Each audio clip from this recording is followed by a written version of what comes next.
Ever applied for 10, 20, even 30 jobs and heard nothing back? No calls, no emails, no feedback, just silence. If that's been happening to you, I can almost guarantee the issue is your CV. And before you start beating yourself up, it's not your fault.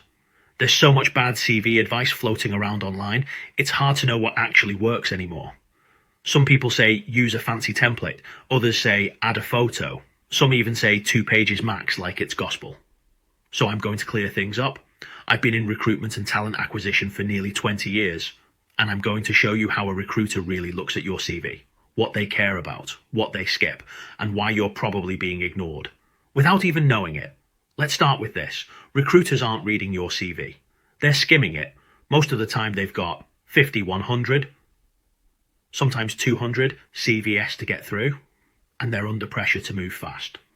So when your CV lands in front of them, they've got one question. Can this person do the job I'm hiring for? If the answer isn't obvious in the first few seconds, they move on. It's not personal, it's just survival mode. So here's what a recruiter looks at in the first 6 seconds. Not the full story, just the highlights. Your name, job title, location. A short summary of who you are. A quick glance at your key skills. And what you're doing right now in your most recent job. If that doesn't match up with what they're looking for, you're out. No matter how good the rest of your CV is, they'll never see it. So here's how to read your CV like a recruiter and fix the stuff that's holding you back. Let's go step by step. First, is it immediately clear what job you actually do? I can't tell you how many CVs I've seen where the top line says, curriculum vitae. Come on, you need a headline, right under your name, like senior marketing manager, software engineer, Java, AWS DevOps, HR business partner, CIPD qualified. If I have to guess what job you're going for, you've already lost my attention. Second, is your location obvious? Just the city is enough. You don't need your full home address. Nobody's sending you a letter. Even for remote roles, we still need to know where you are for time zones or tax reasons. So if you're in Manchester, say you're in Manchester, easy. Third, is your professional summary actually doing its job? Here's a test. Could someone else in a totally different field copy and paste it? If so, it's not helping you. Your summary should answer 3 things.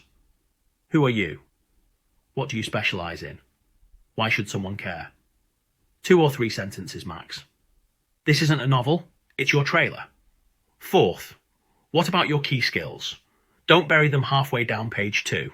Put them near the top, in bullet points, 6 to 8 max, and make sure they actually match the jobs you're applying for. Leadership is fine, but team leadership in agile environments is better, especially if you're applying for a role that mentions agile leadership. This isn't about stuffing in keywords, it's about making it obvious that you're relevant.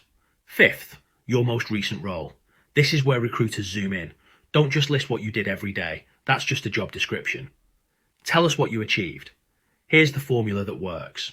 2 short paragraphs explaining what you do and the context, like team size, scope, projects. Then 2 to 4 bullet points with your biggest achievements, ideally with numbers, like increased conversion rates by 35% through A/B testing, delivered £400,000 in savings by renegotiating supplier contracts. That's what we're looking for, results, not responsibilities. Next, is your CV easy to read? If you're cramming it into 2 pages with tiny font because some blog told you to, stop. Use a clear font, size 11 or 12, single column layout, logical headings, good spacing, no photos, no graphics, no funky layouts that confuse the ATS. Clean and simple always wins. What about older jobs? If it's over 10 years ago and not relevant, just list it. Company, job title, dates. That's it.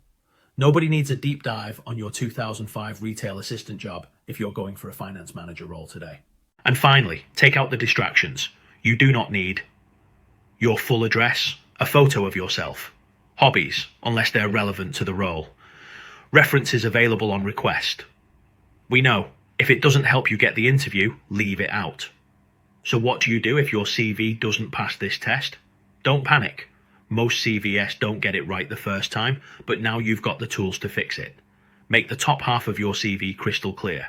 Lead with achievements, not just tasks. Make it easy to skim. And always focus your CV around the job you want, not the one you've got. Because your CV's only job is this: get you the interview, not to tell your whole life story, not to impress anyone with how busy you were, just to make someone want to pick up the phone and call you. If you want help with this, I've got you. Grab my free CV template. It's helped hundreds of people land interviews. And if you want real feedback, try my AI CV reviewer. It reads your CV like I would and tells you exactly what's working and what isn't. Links are in the description. And if you found this helpful, hit like, leave a comment, and subscribe. I've got more no-nonsense advice coming every week. Cheers!